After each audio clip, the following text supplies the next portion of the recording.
The scene of a traumatic car crash. Police and emergency vehicles dress the scene, their lights flashing in a desynchronized fashion. The sound of a local news plays over the scene. Breaking news in Clifton. A deadly crash has claimed the life of one and injured at least two others. Crash happened on Route 46 West, where wreckers are currently working quickly to clear the debris and resume the flow of traffic to quicken that evening commute. We see a truck has careened out of the middle lane of a 3-lane highway and smashed into a sedan, both vehicles then having plowed into the median divider. Both vehicles are totaled, with metal debris littering the streets around them. Police are saying the driver of the truck lost control of his vehicle and sent it into another car. The driver was reportedly dead upon discovery due to head trauma. Sitting across from an open ambulance, a young woman, the driver of the sedan, sits wrapped in a blanket. Panic and tears dress her face. The EMT, with a long red ponytail, finishes bandaging the woman's legs and looks up at her face. We see now that this EMT is Gwendalyn Adler, aka Agent Remedy, although at this time her hair is pulled back from her face and her eyes lack a sense of dread. There we go, all cleaned and wrapped up. The woman stares through Gwen. Molly, it's gonna be okay. My colleague Madison is taking care of Jack, and it looks like it's gonna be a mild fracture that'll be healed in no time. Molly's focus quickly shifts to Gwen. No, not this time. This is okay. We almost died. We could have died. She speaks quickly and rapidly, increasing pace. Gwen tries to interrupt and calm her down. They speak over each other.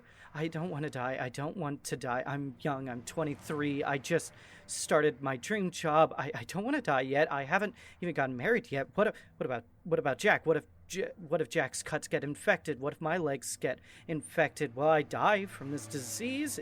What if I lose my ability to walk? What if I need a wheelchair for the rest of my life? What if Jason's arm never heals right and he breaks it? What if my arm never heals right and I break it by pushing his wheelchair? What if his arm breaks in half and rips open and gets infected and he dies? We're all going to die. We're going to die. We're all going to die.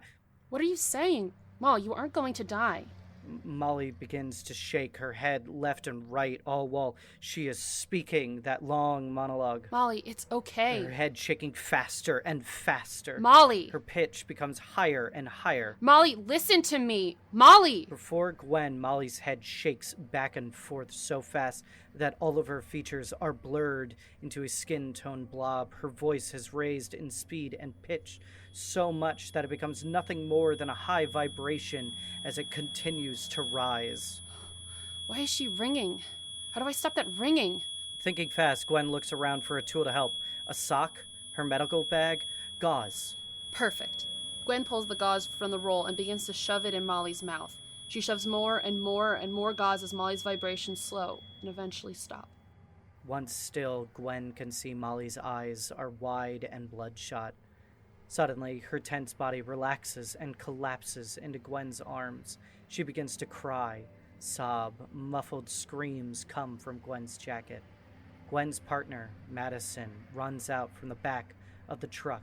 She is covered in blood as it drips down onto her uniform. Her face is panicked, and her eye begins to twitch. Gwen, I need you to come back here when you're done. I don't know what happened. We can hear the scene switch as it goes to blackout. The lights come up, and Gwen is sitting with the light of a singular hanging lamp in an interrogation room. Across the table sits an officially dressed man, an agent. And what made you think to use gauze? There was just this ringing noise. I thought about what you'd use to dull a bell from ringing. Gauze was soft and safe, and I just finished wrapping her legs up, so it was there. Of course. I'm sorry about what happened to your partner. Especially now that all we needed was a little gauze. Thank you. She was my best friend. The agent pauses for a moment before reaching into his pocket and pulling out a business card. He slides it across the table to her. Look, I'd like to keep in touch with you in regards to matters like this. I have some people that I'd like you to meet. Sure. Anything I can do to help. Gwen picks up the card. On the backside, inlaid in a metallic green, a delta symbol displays itself. Cut to black.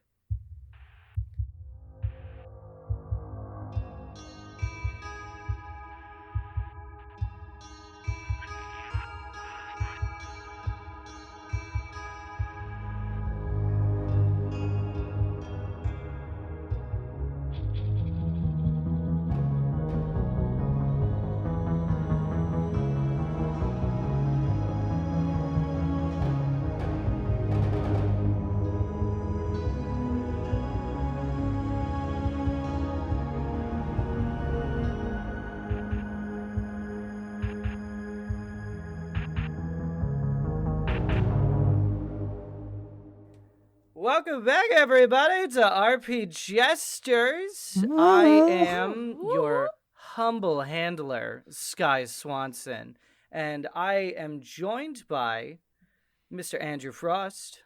Hey, Dave Stanford, but you might know me from my book Family Trees, a genealogy on the Reuter clan of Seattle, who've lived in the pines of Mount Rainier since 1926. Oh, God, I love them every time. Mr. Casey Reardon.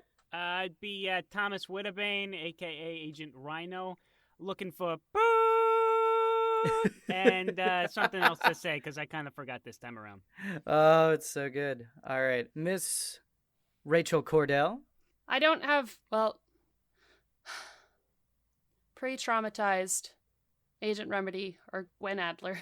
Oh, my goodness. Wow. The always fashionable Jonas Tintenseher. Ainsley Henderson Munroe, agent receiver, transmitting muerto pero soñando. And finally, Mr. Seth Coveyou. Red!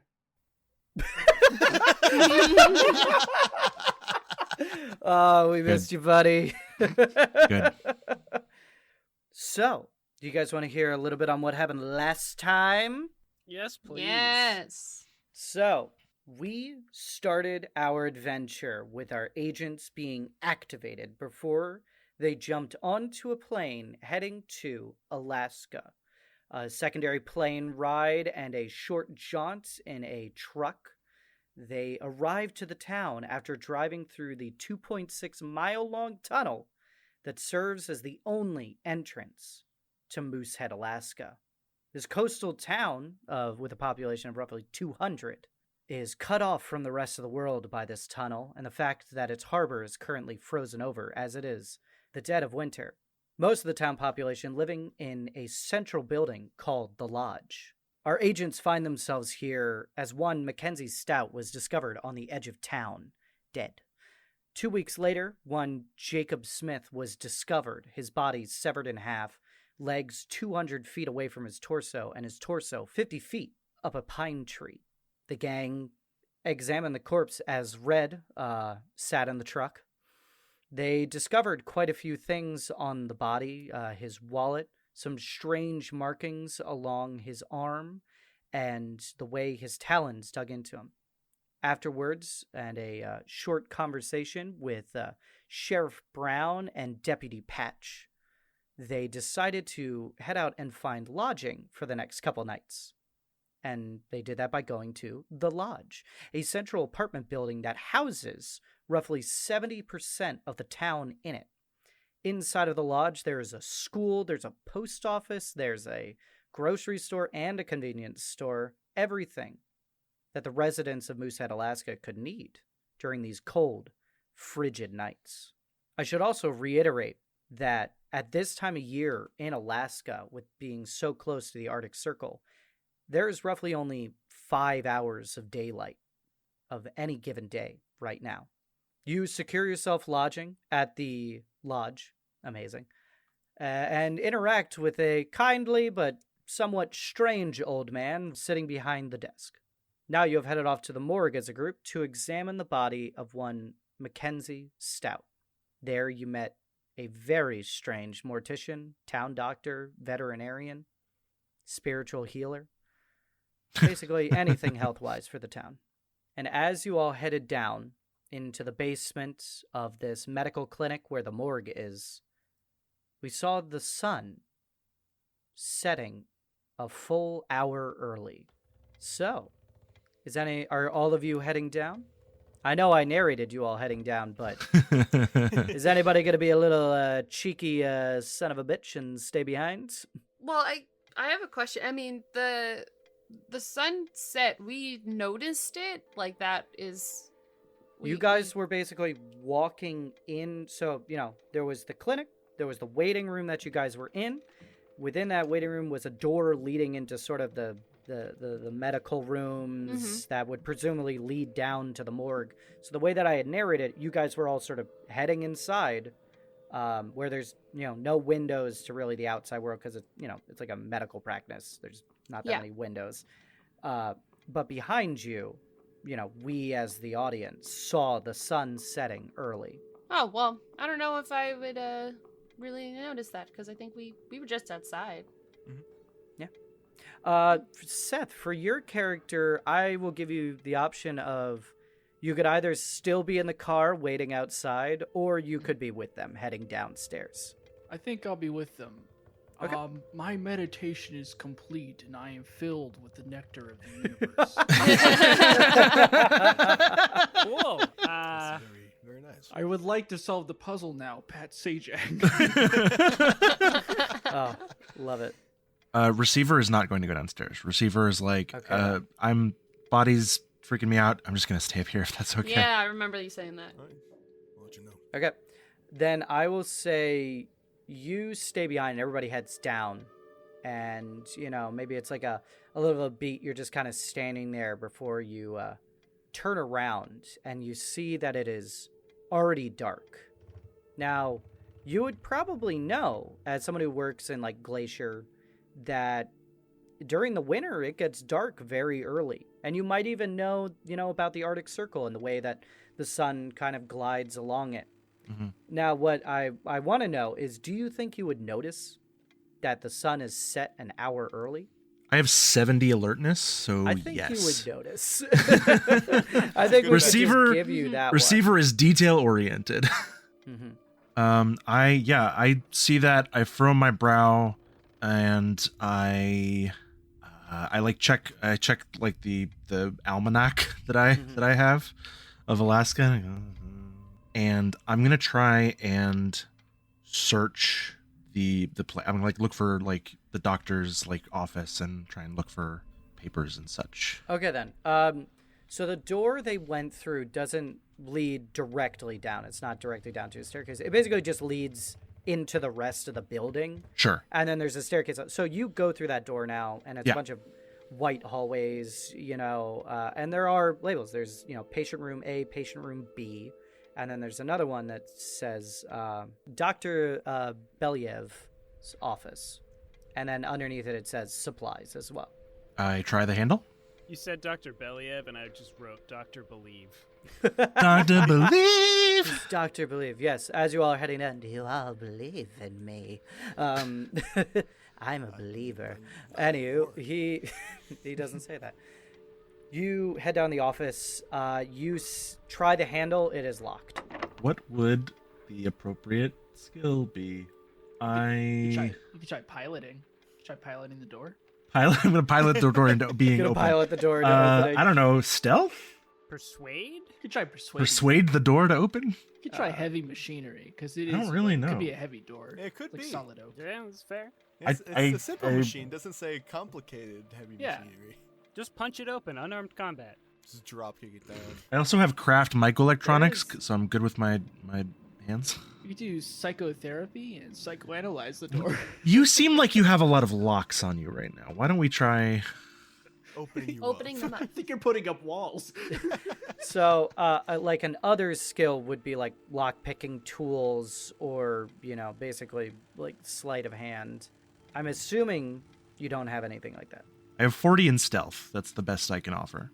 I think that you can make I think lockpicking is like a special training you can... exactly. Yeah, it's like a special skill that you can figure out. Now you could try and card the door real fast, but I think you can make that flat 40 with the stealth, and try and card the door. Okay, I will.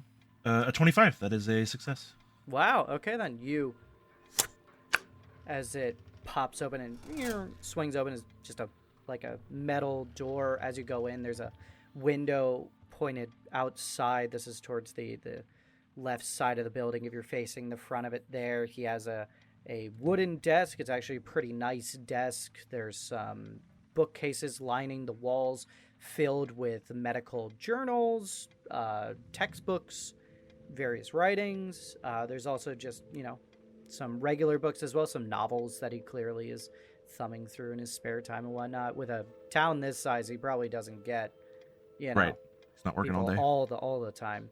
Yeah, it's just smut o'clock over here. Yeah. You see that behind his desk are several large filing cabinets, and on his desk is a computer similar to the one, the same computer that like Pep Gibson has. So that G3 Apple original. I take out my walkie-talkie, and I switch it to channel 2, and then I switch it to channel 3, turn it on, set it on like a sill, and it just plays static.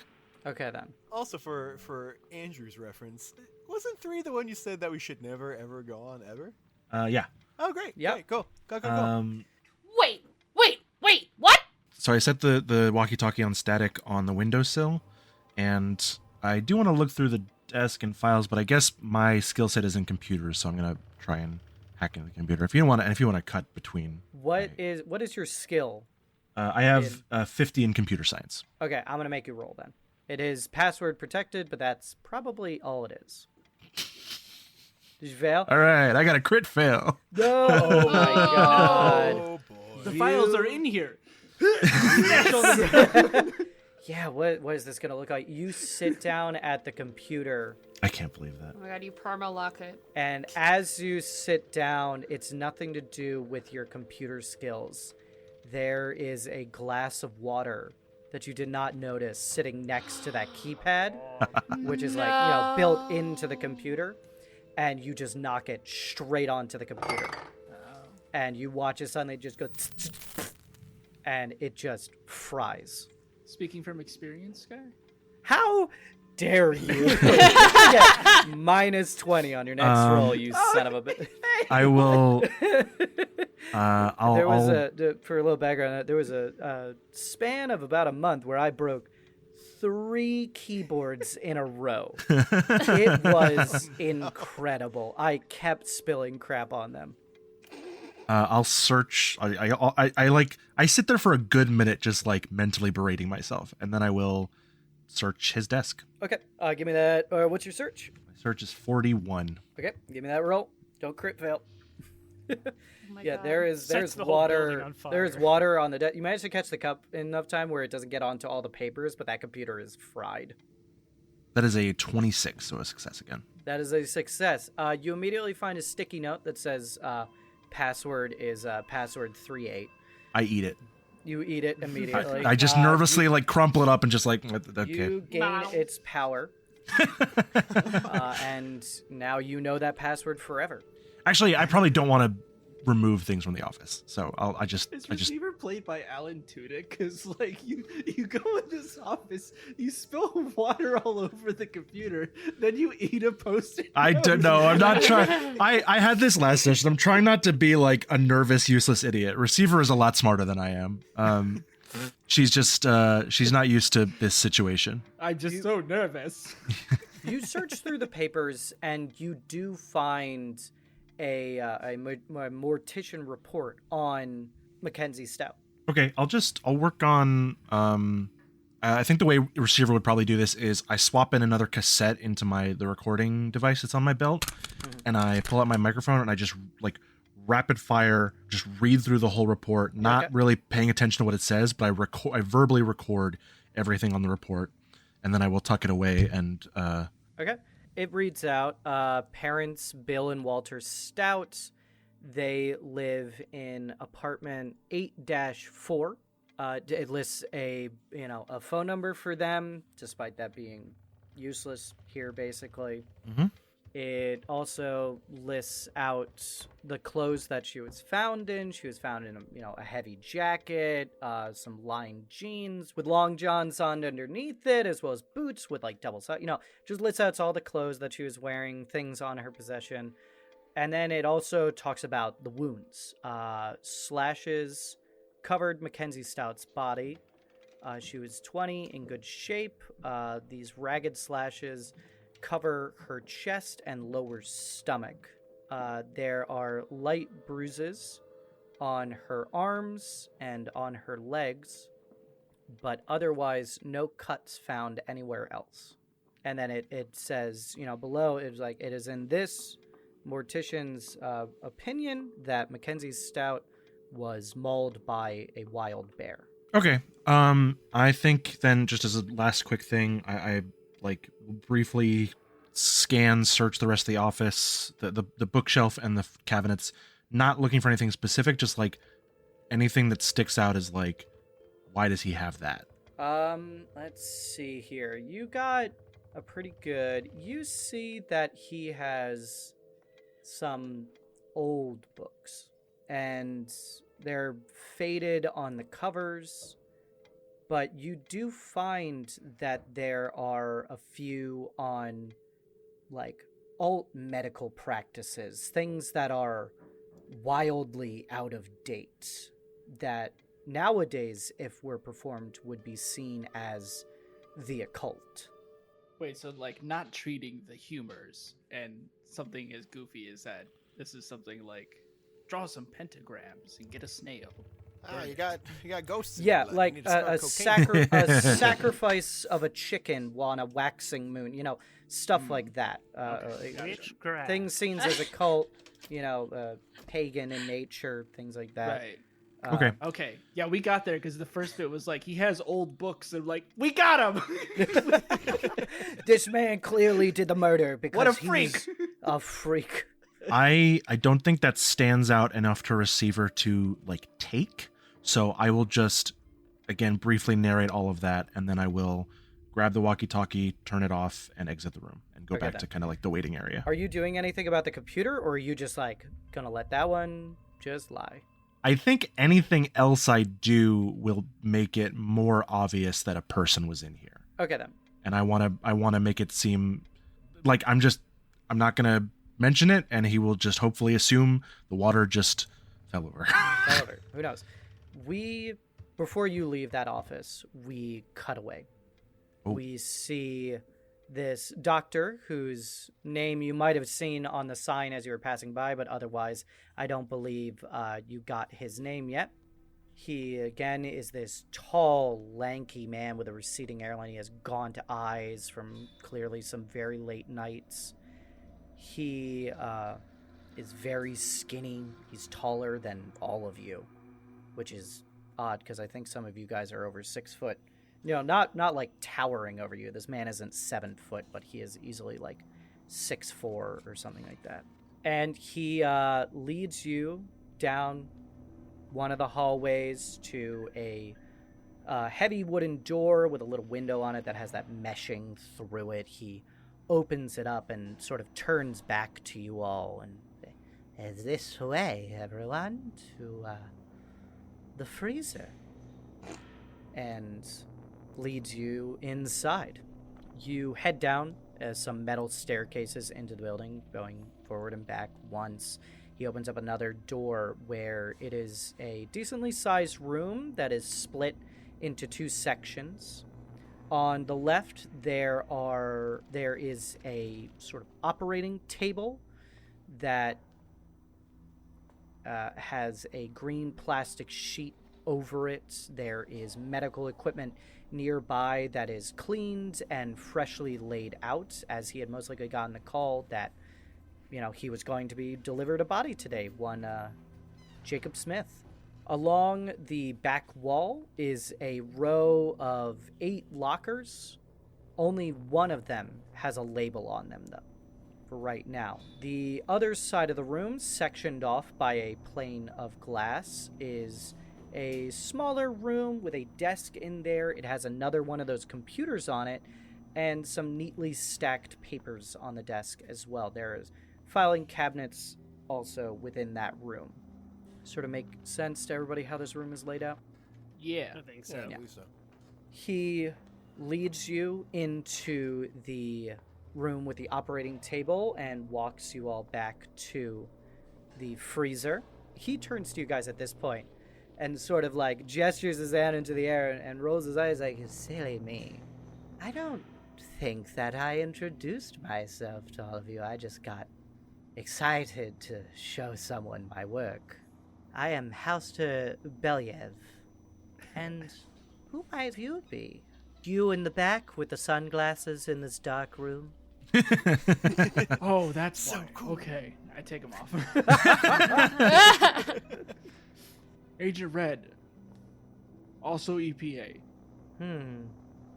I assume you're all investigating the possibility of a wild animal who might repeat its crimes. No, we're just good buddies for a fun weekend.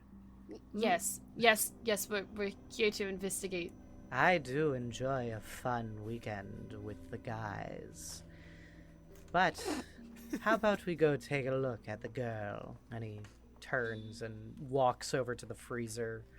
Gripping it, he pulls it out, and you guys see a young woman, 20 years old. She was in good shape. She has a tarp laid over her right now.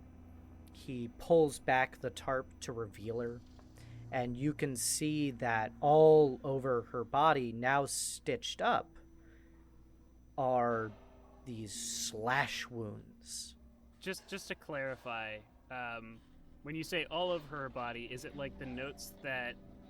Yes, sorry. All over her chest and Okay. stomach, you see these slash wounds. You're right. You also see that there's light bruising on her arms and legs. Seth, what's up? Why did you stitch the slash wounds together? It is my job for the burial, for the funeral rites. We dress the body as well. Who let this guy be a doctor? Can I look over the injuries and just with my own knowledge compare them to what I saw on Jacob? Okay, how are you examining them? Are you just purely looking, or are you, like, going to touch? I guess I would ask, would you mind if I look closer to, Oh, you may look, but I'm afraid I'm going to have to ask you to keep your hands to yourself, as you do not have authorization to do so. okay, sure. Then can I ask your assistance then? He sort of sighs and goes, very well, I suppose. I've already examined her fully. You can see the report. I have a copy of it in my office, but also down here. Sure, no problem. But just for us, for the investigation, just so I could lay my eyes on what exactly happened. Very well. Cool. So then with his assistance to move the body as needed, Yeah. may I investigate? Cool. Yeah. Are we looking at... Because I've previously rolled with forensics, but is this kind of the same thing? Would we want to do... Wouldn't the forensic quality be ruined because the stitch, like, the wound has been altered? It's not the Yeah. same anymore. It's been stitched together. Yeah. Yeah. It is going to be Would it be harder a to examine her. biology roll? Medicine? You can give me a forensics or a medicine check here. Okay, we'll do medicine then. Okay. What do you have in medicine, by the way? An 80. Oh, you have an 80? Yeah.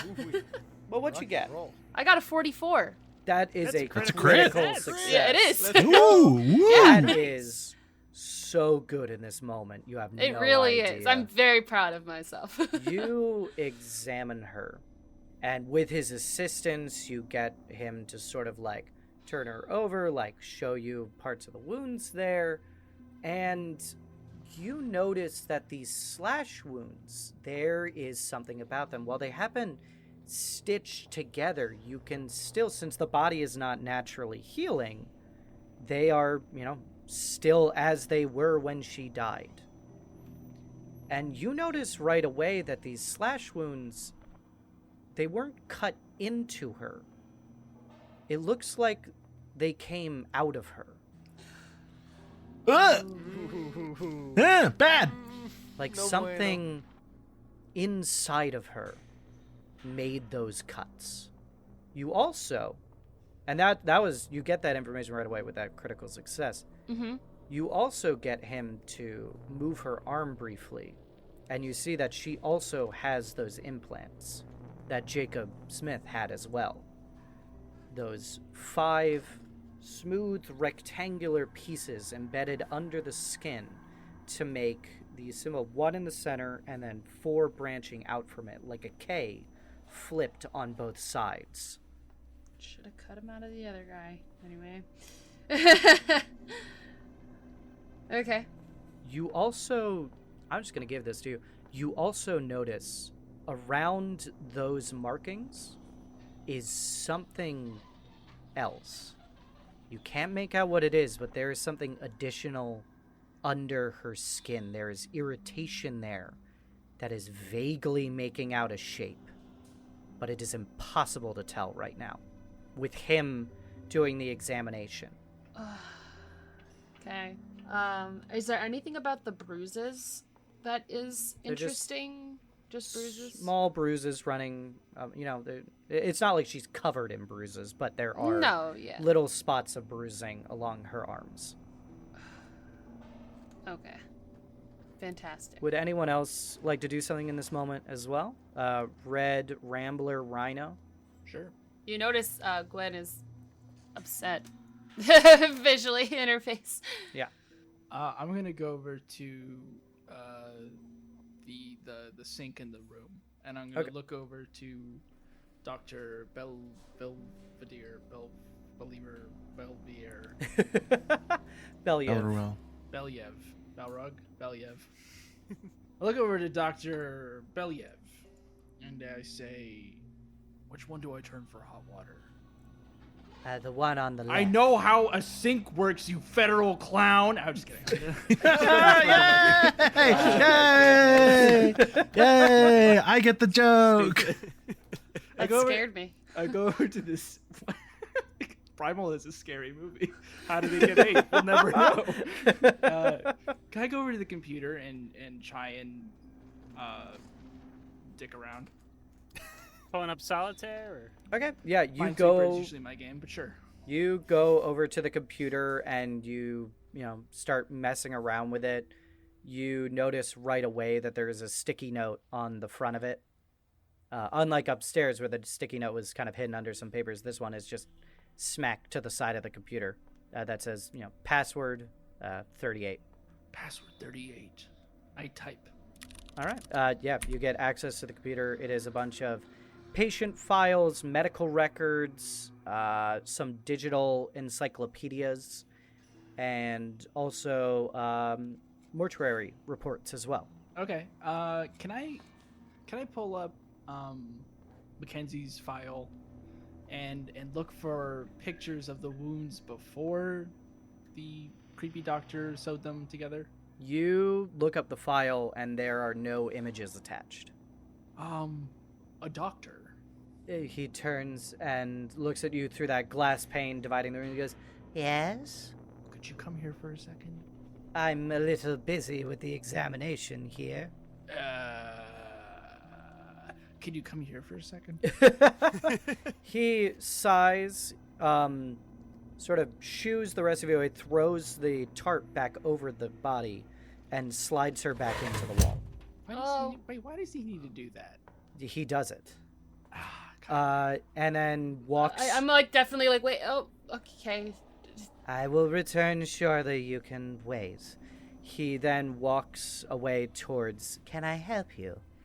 There's supposed to be pictures. There are confidential patient files on that computer, Agent. I hope you have a warrant to look through it. Otherwise, what you're doing is very illegal. I sure do. May I see it then? Sure thing. And I take out my EPA badge. Uh-huh. I pull the badge that says EPA. Yeah. See and it swings out, and it's a CIA badge underneath. Oh! Badgeception. Whoa! And before the doctor even notices, I have planted my middle finger with my left hand on his cheek. Oh my god, that's amazing. Go ahead. Wait, that's real? What would that even... No one said it was real. Just that it's happening. I don't even know what kind of role that would be in this Bureaucracy? moment. Bureaucracy, maybe, Law? or It could be his persuasion. persuasion. Persuasion. Yeah, pure persuasion. Yeah, we can go with persuasion, and I will give you, despite earlier saying that you get a -20, I will give you a +40 to this. So in the end, you get a +20 to the roll. Yeah. Okay. Nice. I appreciate that you made that callback. All right. Oh, it was real, my threat. Plus 20? You get +20. 25. 25? Wow. Okay then. Yeah. There you go. He immediately, he backs off and he's like, "See, I thought you were working. Why? You're working for the." Does it? And it still That just was my says impression of agent. the gas leak. Anyway, pictures, where are they? The camera was broken, and Very since convenient. we are such a remote town, I could not replace it in time for the examination. Something smells fishy. I think it's you. He sort of I don't know what to tell you, Agent Red. But we'll see what kind of fish you are. Maybe a trout. I like salmon, I or think maybe of a red myself. herring. Think of myself as a halibut. Jonas, I think it was real. I think it was real what just happened. Oh, I meant the I meant the badge. So Yeah, me yeah, too. that was real. That was all real. Okay, so you two are Yeah, having that's what I this sort said. of heated discussion. Yeah. What I want to get real fast before we launch into you guys doing individual scenes. Rhino, is there anything you want to do? Not really. Okay, then. So you Are you sure? Kill him, Rhino. Just gun to the back of the head. That's what I thought Seth was gonna do. No. and Agent Rambler there. Is there anything you want to do while this is going on? My last occult check didn't really have any anything proc off of the symbol. I might need help with that. I will make myself available for help. Yeah, okay. So we'll go back to that. Remedy, what do you do? You see that he is distracted in this moment. Yeah, I wanted to continue to speak to him, but seeing he's distracted, I don't want to. How they put the sheet? It's head out, right? Yeah, it's Head out head. of the locker? It's head out of the. When you open up, it's head first. Okay, and how far down the arm is that occult mark? It is at the base of the forearm, near the inside of the elbow. So far away. That's a whole half a body. I mean, he is, thanks to Seth, very distracted right now. Very distracted. Okay. Yeah. Noticing that, then I think I'll take the opportunity. I'll give a nod to Rhino and Rambler. I'd ask Rhino to kind of keep a lookout, maybe. Sure. For when he comes back, and Rambler, I would ask for your assistance. Pull out the body quietly, carefully, and point out the irritation around the symbol on the arm. Okay. So this is different than it was before on the other guy. But would you happen to know maybe anything more about this? Again, you see on the arm there those 5 little rectangles arranged like a K, mirroring itself on both sides. So they split off, for the points sort of split off from the center there, but are not fully connected to make it just an asterisk. And you see that there is irritation there, and the vaguest shape underneath it. Well, I guess I definitely want to investigate it. I don't know if I'd be better off going with my occultism or something else, though. So I will give this to you for free right now. You look at that. You could try occultism again for the implants, for what vaguely that symbol could be, but it didn't, you didn't really think of anything. The only way you're going to figure out what that shape is and what its meaning is if you cut her arm open. Well, you could tell me to do that. I would do it. Yeah, but it's hiding that from the doctor that is concerning. We might have to come in after it closes up shop for the night. Couldn't get a Kodak, maybe? There was nothing in town. I don't know worth what 1,000 words. I kind of want to do it now. Yeah. Does anyone object? I don't know. What do you think, Rhino? No? Okay. Go for it.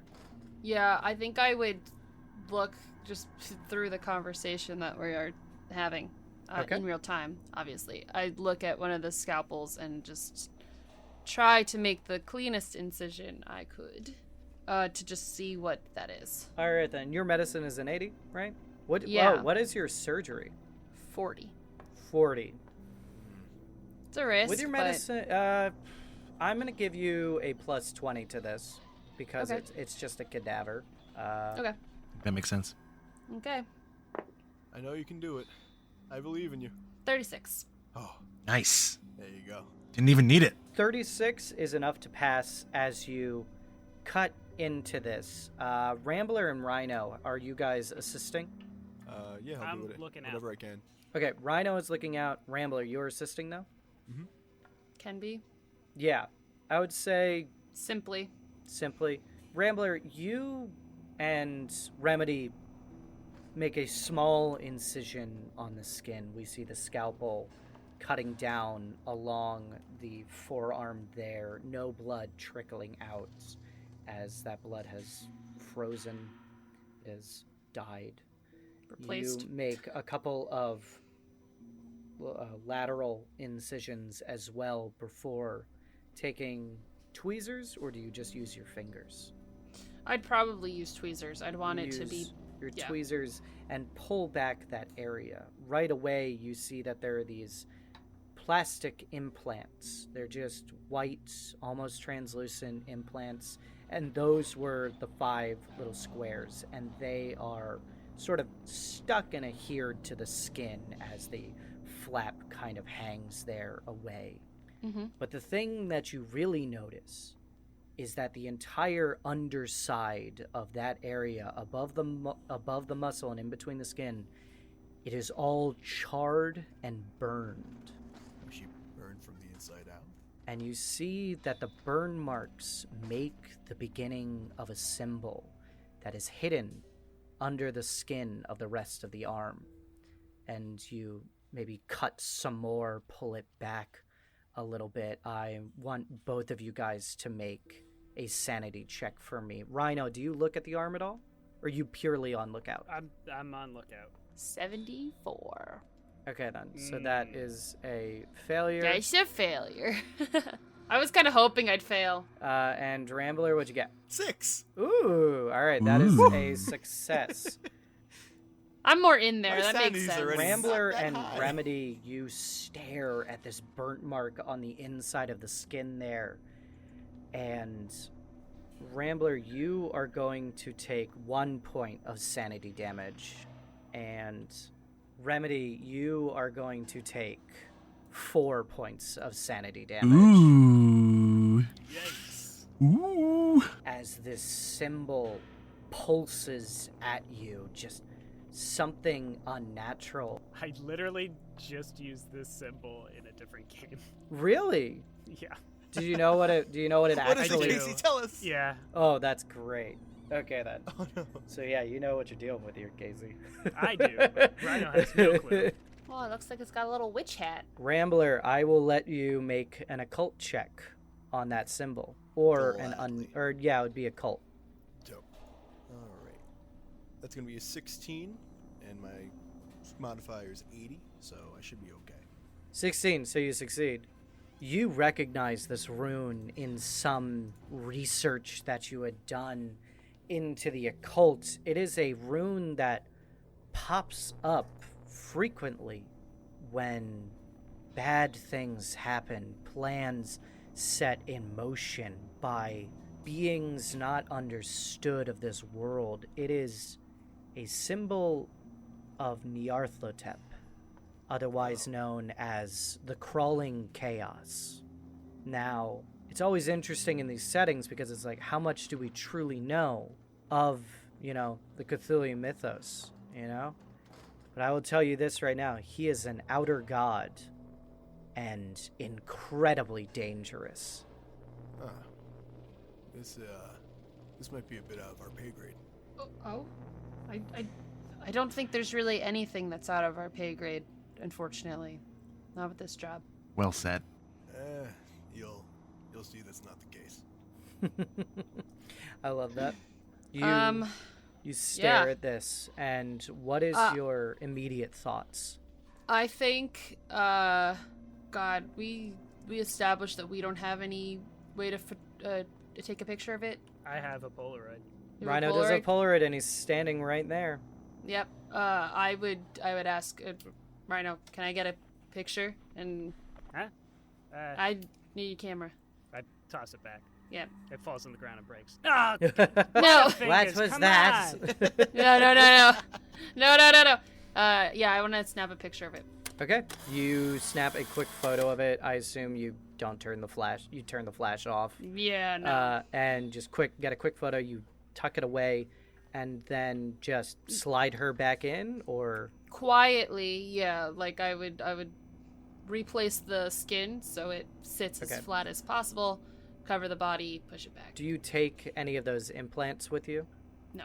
Okay. You slide the body back in. You throw the tarp over her. You do this just as Dr. Belyev, comes around the corner. He's like, I want you all out. He doesn't seem to have noticed that you did anything in there, but he just seems frustrated with Red and the argument that happened there. He's like, I do not care if you're agents or not. But- I want you out of my office immediately, and you can come back with a warrant. Wait, what happened? What? Your agent there decided to deceive me, and he is part of the CIA. And I remind him he still needs a warrant. Okay. What? Wait, what? Look, I have shown you all. He hands you a copy of the mortician's report to you, Remedy, since you've been talking with him. So he's like, here's the information on it. Once I am done with Jacob Smith's report, I will get it to you. But otherwise, do not show your faces here until I see a warrant. Okay. Apologies. I'm Understood. really sorry about that. What do you guys do in this moment? Do you I resist against him, or? Well, I put a hand on the Dr. Belyev's shoulder, and I look to Remedy and Rambler and say, "Do you guys?" And Rhino, and Thank you. You're sorry, Casey. You're doing a good job as a lookout. I forgot you were part Yeah, of I'm the so other- quiet. You can't even tell. him. He stood so still he was invisible. Like a rhino, I am a master stealth predator. I look at them and I say, "You guys want to keep playing Doctor?" I think we got everything we gotta see. Yeah, I think we don't want to outstay our welcome here. You don't want to look at Jacob. We got a good look at Jacob at the scene of the crime. I think we can leave Dr. Belyev to finish his work here for the time being. Okay, I'll take your word for it. I was meditating during that time. Yeah, we'll explain Yes. everything you do at the lodge. I adjust the doctor's lab coat and kind of just like brush off the shoulders. I know. I'm like taking like a kind of like a deadpan, but like eyes shifting back and forth between Red and the doctor, just like, yeah. Let's go. Yeah. I look at everyone and like I guess we'll nod our heads at each other and like, thank you, Doctor. All right. He just sort of like, yes, just please leave.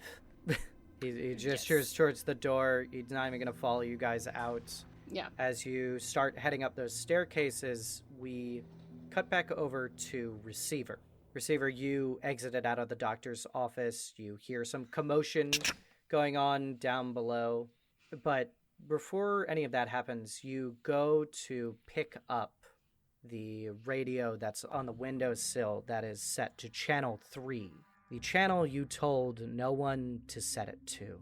And as we get this perspective shot of you reaching down for the radio from the perspective of where the radio is on that shelf in this semi-dark hallway, it cuts to your point of view where we see the radio suddenly crackle to life. and you hear a voice crackle through the radio and simply say, "The beginning will occur. Now you must sleep." And as it cuts back to the radio's perspective, we see a dark man cast in shadows with glowing red eyes. The shadows like static firing off of him, looming over receiver as she bends to pick up the radio.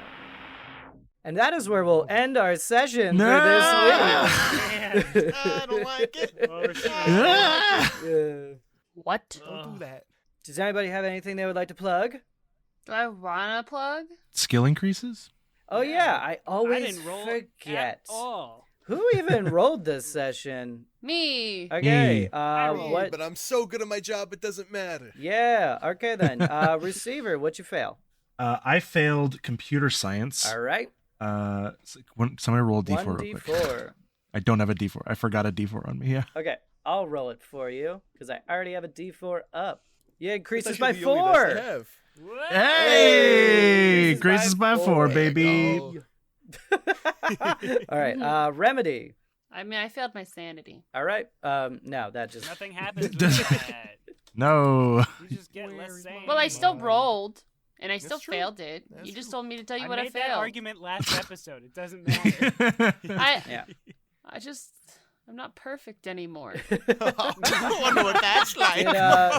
Did anybody else fail a roll this session? Skill roll. Little Wow, wrong it's just me, rolls. Yeah, okay. it's just you.